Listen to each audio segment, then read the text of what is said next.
My parents booked a family trip, then left my 10-year-old alone in a foreign airport and flew home. When I called, my mother said, "She doesn't fit in with our family vibe." I didn't raise my voice.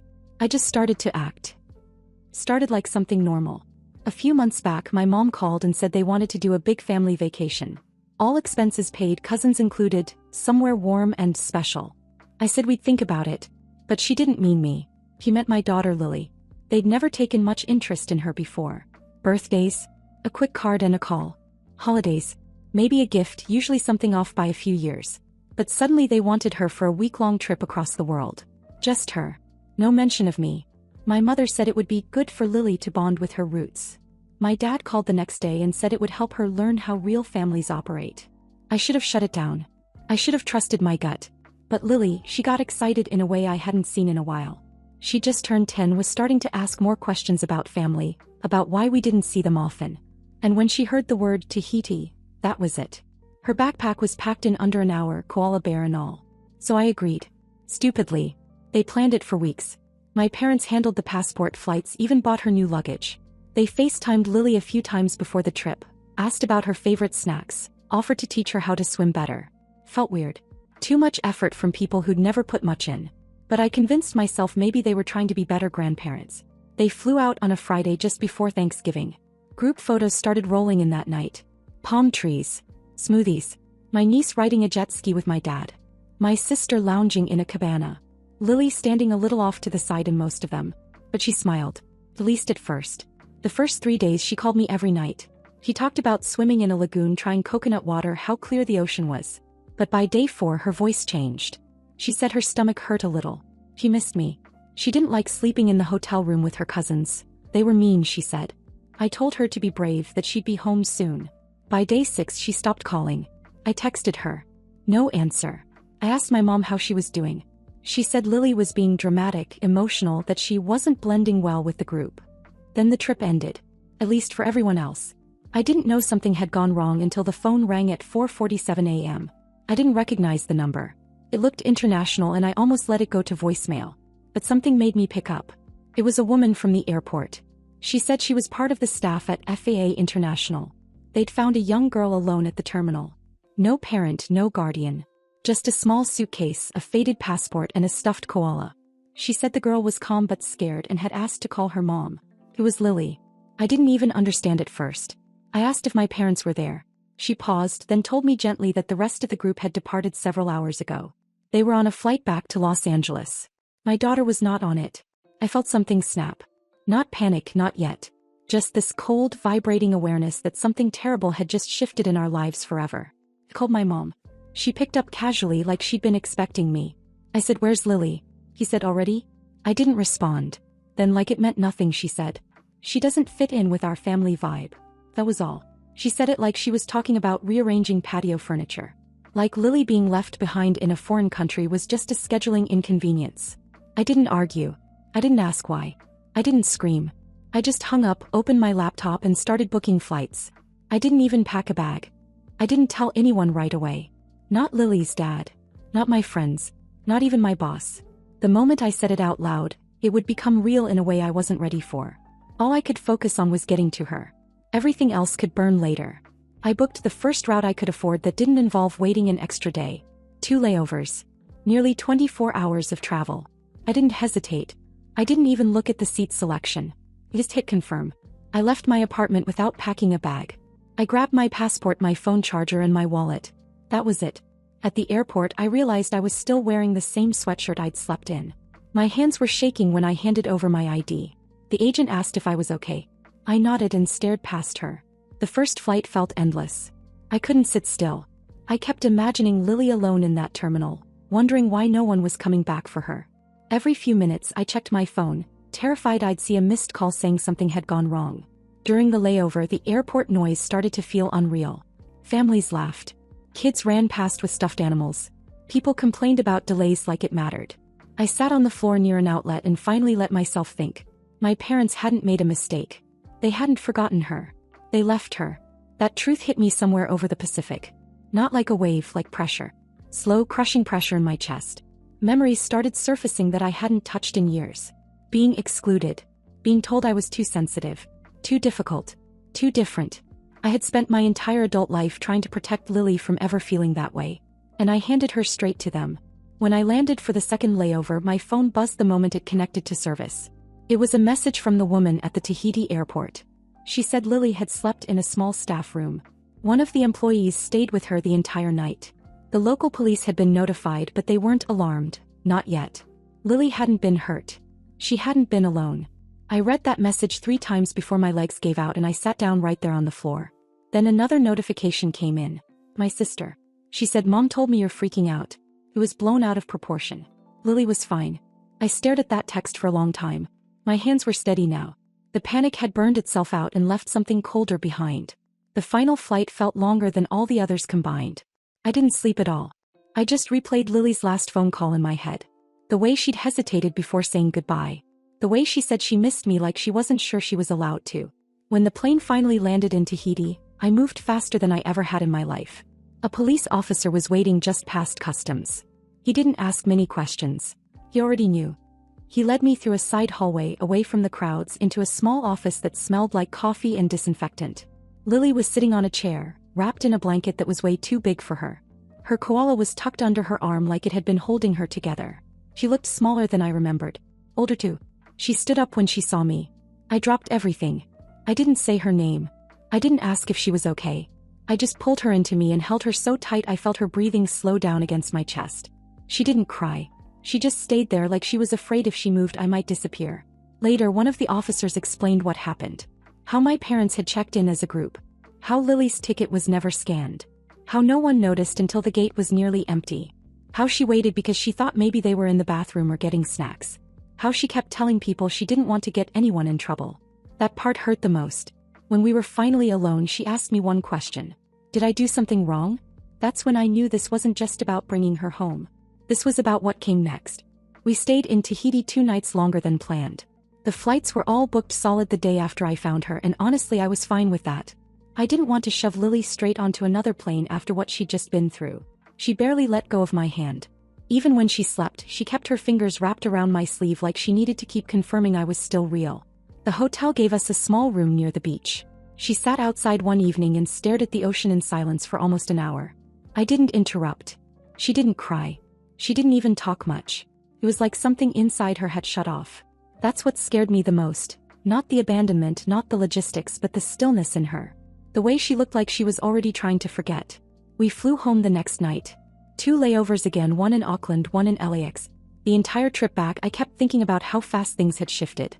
Just 10 days earlier I was sending her off with a hug and a suitcase full of sunscreen and books. Now I was holding her like someone might try to take her from me again. We got home late. I didn't tell anyone. No announcement. No calls. I made Lily pancakes at 2 a.m. because she said she didn't remember eating on the plane. She ate slowly, then fell asleep on the couch with her koala under her arm. I stayed up. The next morning I started making calls. The airport in Tahiti had already filed a report with their local police. I requested copies. Security logs showed the times she'd been spotted. There were witness statements, notes from staff who sat with her for hours. Even a signed statement from a psychologist who'd spoken with her briefly. The facts were there in black and white. My daughter had been left behind. No one came looking for her. No adult tried to check her in. No one informed airport staff that a child would be flying separately. They just walked away. I emailed everything to a lawyer I'd worked with years ago during my custody filing with Lily's father. I didn't know what I wanted exactly, just that I couldn't let this get swept under the rug like every other thing my parents had ever done. He called me back the next morning and told me I had a case. We filed within 48 hours. That's when the storm started. My sister was the first to reach out. She left a voicemail saying I was overreacting. That mom and dad were confused. That Lily had said she wanted to go home early, and they thought she'd already left. She called it a simple miscommunication. I sent her a screenshot of the boarding records. Lily never had a return ticket. Then the emails came. From my mother. Long ones. Passive. Carefully worded. She said Lily isolated herself during the trip. That she wasn't engaging. That she didn't seem to want to be part of the group, and maybe it was better she had space. That phrase made me pause. Maybe it was better she had space. As if they did her a favor by leaving her behind. No apology. No ownership. Just that awful, polished manipulation I'd grown up with, turning their cruelty into something rational. Something sensible. Made me sick. By the end of the month, the lawsuit was in motion. My parents hired a lawyer. Tried to shift blame. Nothing worked. The evidence was overwhelming. When it reached court, the judge didn't need long. She read the statements, reviewed the timeline, listened to the recordings, and then she gave her ruling. $50,000 in damages for emotional distress. And a restraining order. They were legally prohibited from coming within 50 meters of Lily, or contacting her in any form for 5 years. My lawyer asked if I wanted to pursue criminal charges. I said no. This wasn't about vengeance. This was about keeping Lily safe. That night I told her everything. About the ruling. About the distance they now had to keep. She didn't say much. But when I tucked her into bed, she whispered, "Does this mean they won't try to come back?" I said yes. And she finally closed her eyes and slept through the night. After the court ruling, I expected more. More drama. More rage. More pushback from my parents, or at least a phone call from my sister screaming about how I'd ruined everything. But it was quiet. Suspiciously quiet. No one reached out. Not a single message, not a cryptic post, not a cheap guilt trip from one of the cousins. It was like someone had flipped a switch and suddenly I wasn't family anymore. I wasn't even a person. Just a story they didn't want to deal with. But silence doesn't mean peace. I found out through a friend, someone I hadn't spoken to in over a year, that my sister had been posting online. Not naming me directly, of course, but the posts were obvious. Some people will burn down their whole family just to feel important. Imagine suing your own parents after they raised your kid for a week. Stuff like that. Vague enough to protect her, sharp enough to wound. I didn't care about the gossip. What got to me was what happened next. Lily's school called me one morning just after I dropped her off. The counselor said a woman claiming to be Lily's grandmother had shown up the day before asking if she could check in on Lily privately, said she was worried after the trip. The front office asked for ID. She didn't have any. When they pushed, she left. They didn't tell me right away. They weren't sure what had happened until the counselor put the pieces together. He thought I should know. I sat there in the car for a long time after that call, just holding the steering wheel. My hands weren't shaking. I wasn't angry in the way you'd expect. It was something colder, deeper. Like a line had been crossed that couldn't be undone. I filed a police report immediately. It wasn't enough to charge her. She hadn't made direct contact, hadn't broken into the school, hadn't tried to remove Lily. But now there was a record. I forwarded the restraining order to the school. I sent copies to the district. I added every layer of security I could think of. And I didn't tell Lily, because I wasn't going to let them keep taking things from her. But even without knowing, she felt it. Kids always do. She'd been doing better since we got home. Sleeping more. Eating normally. But now she started hovering again. Following me from room to room. Asking questions she'd already asked. What time are you picking me up today? What if you forget your phone? Can I have 2 phones just in case one breaks? One night, while brushing her teeth, she asked if I thought she'd been too boring on the trip. I asked her what she meant. She said maybe if she had been more fun, they would have wanted to bring her back. That was it. That was the moment I realized this wasn't something I could fix on my own. The next day, I booked her first therapy session. A woman with a soft voice and serious credentials. Someone who'd worked with kids after disasters and custody battles. I told her everything in the intake call. Every detail. I didn't hold anything back. The first session was tough. Lily didn't want to go. She was polite about it, but I could tell she thought it was punishment. Like she'd done something wrong again. She sat in the waiting room gripping her stuffed koala so tight I thought the seams might split. But she went in. 45 minutes later, she walked out with glassy eyes and a small, real smile. She didn't say much. Just asked if we could get ice cream. I said yes. We didn't talk about what she said in the session. I didn't ask. I just drove. That night she slept the whole way through. No calls for water. No getting up to check the hallway light. No whispering my name from her bedroom door. Just sleep. It wasn't a victory. It wasn't closure. But it was something. A start. I wasn't going to raise a daughter who grew up thinking she had to earn basic decency from people who claimed to love her. I wasn't going to let her carry that weight the way I had. They left her. They made their choice. Now I was making mine. By the time January rolled around, the split wasn't theoretical anymore. It was real. Solid. Permanent. No one said my name in group chats. Lily's birthday came and went without a single card from that side of the family. People I'd grown up with, people who used to comment on every holiday photo, suddenly acted like we didn't exist. It wasn't dramatic. It was surgical. Clean cuts. Total erasure. That's how my parents always handled conflict. If they couldn't control you, they removed you. My sister didn't disappear though. She went the opposite direction. She got louder. More public. She never mentioned Lily by name, but everything she posted was close enough to land. Long rants about parents who poison their kids against family. About how one emotional moment can get exaggerated into trauma if you let lawyers get involved. She framed herself as the reasonable one, the peacemaker, the adult. I stayed quiet. Silence was my line. Behind the scenes, things were still moving. The settlement paperwork finalized. The restraining order was formally registered in multiple jurisdictions. Lily's school had copies. Her therapist had copies. Even the after-school program had instructions. If anyone from that side of the family showed up, there were steps. Clear ones. The day the money transferred, my phone buzzed with a message from my dad. Not an apology. Not a question. Just 3 words. You went too far. I stared at the screen for a long time. Then I deleted the message and blocked the number. That was it. No ceremony. No response. I didn't need the last word. I needed peace. The money went straight into a trust in Lily's name. I didn't touch it. I didn't plan to. It wasn't compensation. It was a consequence. Something concrete. Something that couldn't be rewritten later as a misunderstanding. Lily didn't know about any of that. What she did know was that the people who hurt her weren't allowed near her anymore. That part mattered. I saw it in how she slept. In how she stopped checking the front door every night. In how she started leaving her bedroom door open again. Therapy became part of our routine. Same day each week. Same chair in the waiting room. She stopped bringing the koala after the 3rd session. Left it in the car like she didn't need armor anymore. She still asked questions though. Quiet ones. Careful ones. One evening, while we were doing homework at the kitchen table, she asked if people could change after they do something bad. I told her sometimes they can. But sometimes they don't want to. And sometimes wanting matters more than apologizing. Another night, she asked if she had ruined the vacation. That question nearly broke me. I told her the truth. Not the soft version. The real one. That some people have rules about who belongs. That those rules are small and selfish and unfair. And that she didn't break anything. She just refused to disappear enough to make them comfortable. She listened. Then she nodded. Like it clicked into place. At school, she started raising her hand again. Her teacher said she volunteered to help a younger student who was struggling. She said Lily told the girl it was okay to be scared somewhere new. That's when I realized something. She wasn't just healing. She was growing around it. One afternoon after a therapy session, her therapist pulled me aside. She said Lily was processing what happened in a healthy way. That she talked about the airport less now and about the return more. About the moment she saw me walk into that room. About knowing she hadn't been forgotten. That mattered more than anything the court ever decided. That night, Lily asked if we could plan our own trip someday. Just us. Somewhere close. Somewhere safe. She said she didn't care where. I said yes without thinking.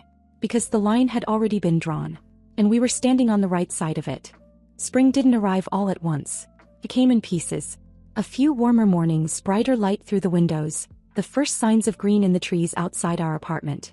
But more than anything, I noticed it in Lily. Her shoulders weren't as tense anymore. Her eyes didn't dart toward the door every time she heard footsteps in the hallway. She started humming again while brushing her teeth. Quietly, like she was still testing the air. We had built a rhythm by then. Not just a schedule, but a structure that gave her space to breathe. Therapy twice a week. Walks in the park on Sundays. Friday nights were anything goes.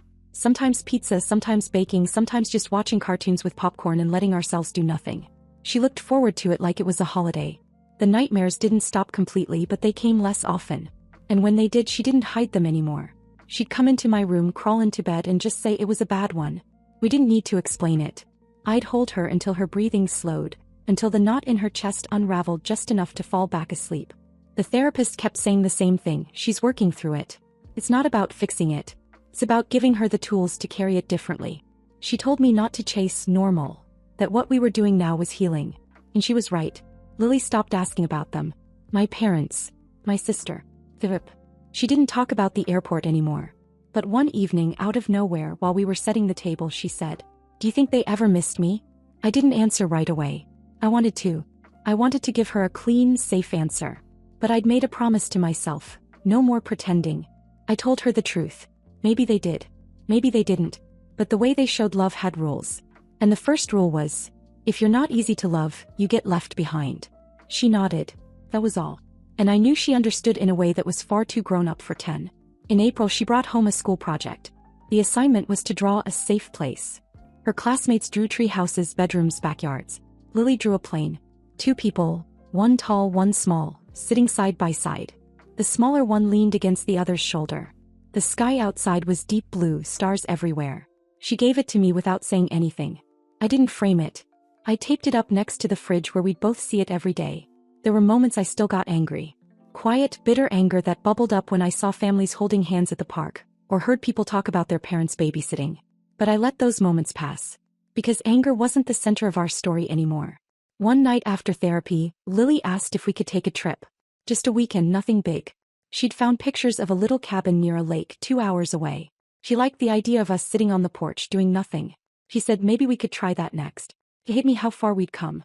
Not long ago she couldn't fall asleep without checking if I was still in the apartment. Now she wanted to travel. Not to escape. Not to prove anything. Just because she wanted to go somewhere new, with me. I booked it the next day. We leave in July. No itinerary. No big plan. Just the two of us, some snacks, and the space to be exactly who we are. No performance. No pretending. No shrinking to fit someone else's idea of who she should be. They left her in that airport. But I came back. And I never stopped showing up. Not then. Not now. Not ever.